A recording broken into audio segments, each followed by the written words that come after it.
সোণাপুৰত সংঘটিত হৈছে পুনৰ এক দলবদ্ধ ধৰ্ষণ।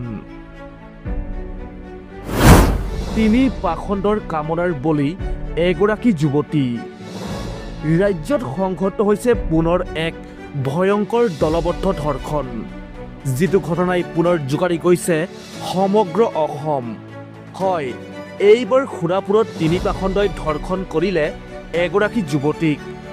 ঘটনাটোৰ বিৱৰণ অনুসৰি গুৱাহাটীৰ এগৰাকী যুৱতীয়ে বান্ধৱীৰ সৈতে সোণাপুৰলৈ ফুৰিবলৈ গৈছিল আৰু সেইদিনাই দলবদ্ধ ধৰ্ষণৰ বলি হৈছিল যুৱতীগৰাকী। বৰ্তমান আৰক্ষীয়ে ঘটনাটোৰ সৈতে জড়িত লক্ষ্যধৰ টুমুং, হৰকান্ত কামান আৰু গোপাল চুব্বা নামৰ তিনি পাখণ্ডক আটক কৰিছে। গৈছিলে গামবুঢ়া ঘৰলৈ। তাৰপিছত গামবুঢ়া ঘৰত যাওঁতে যাম বুলি কৈ কিনে তাই ফেঞ্চিলৈ আহিলে। ফেঞ্চিত অহাৰ সময়ত তাই গধূলা হৈ গ'ল। গধূলা হৈ যে মই ফোন কৰিলোঁ। ফোন কৰোঁতে তাইক তাৰমানে অকণমান মই ধমকি দিলোঁ আন্ধাৰ হোৱাৰ কাৰণে।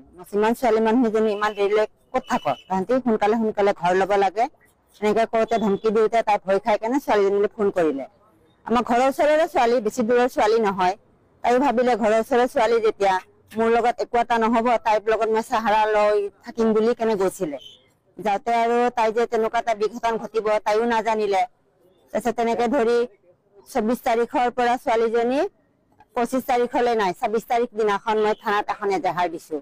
থানাত এজাহাৰ দিওঁতে চাংখাৰী থানাত এজাহাৰ এখন দিছোঁ। মোৰ ছোৱালীজনী মানে ঘৰৰ পৰা এতিয়া নোহোৱা হৈছে আৰু গুৱাহাটীলৈ গৈছিলে, গুৱাহাটীৰ পৰাই নাই অহা নাই ছোৱালীজনী, তেনেকৈ বুলি দিলোঁ আৰু দিওঁতে তাৰপিছত তাই কেনেবাকৈ গম পালে নেকি পুলিচৰ ওচৰত এজাহাৰ দিয়া বুলি, তেতিয়া ফেৰীত পাৰ কৰাই পঠিয়াই দিছে। পাৰ কৰাই পঠিয়াই দিওঁতে তাৰপিছত তাই তেনেকুৱা ঘটনা ঘটিছে বুলি ঘৰত গৈ কেনে কৈছে আৰু সেইখিনিয়ে মানে এনেকুৱা মানে ছোৱালীজনী মানে কৈছে আৰু বাছ এখনত তুমি উঠি আহা হেৰিলৈ খানাপাৰালৈ উঠি আহা। খানাপাৰাৰ পৰা বোলে বাছত লৈ আনিলে, বাছৰ পৰা আকৌ মিউজিকত আনিলে, মিউজিকৰ পৰা বোলে কলা গাড়ী এখনত উঠাই লৈ আনিছে। এতিয়া তাইও জেগা চিনি নাপায়, তাই কোনোদিন ঘূৰা ছোৱালী নহয়।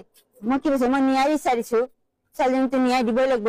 এতিয়া ছোৱালীজনী বদনাম হৈ গৈছে, ছোৱালীজনীতো লাইফটো বৰবাদ হৈ গ'ল।